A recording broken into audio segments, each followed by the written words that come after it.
Калектыў, якім кіруюць сямейны творчы тандэм Ганны Кірыенкі і Сергея Кузьмініча, утварыўся ў 2005 годзе. Назва «Нон-стоп» з'явілася з часам. Калектыў запрашалі выступаць на розныя гарадскія пляцоўкі і конкурсы. Выступленні ішлі літаральна нон-стопам, таму прынялі рашэнне менавіта так і назваць калектыў.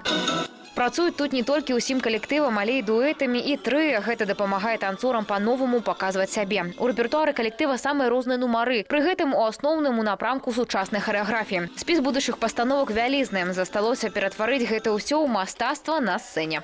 Узорны аматарскі ансамбль танца «Нон-стоп» выступаў з рознымі знакамітымі артыстамі. Мерапрыемстваў і конкурсаў самага рознага маштабу за плячыма ў танцораў вельмі многа. На гэтым тыдні яны далучацца да ўрачыстасці з нагоды перадачы Гомелю статусу маладзёжнай сталіцы краіны. Афіцыйная цырымонія адбудзецца ўжо ў пятніцу.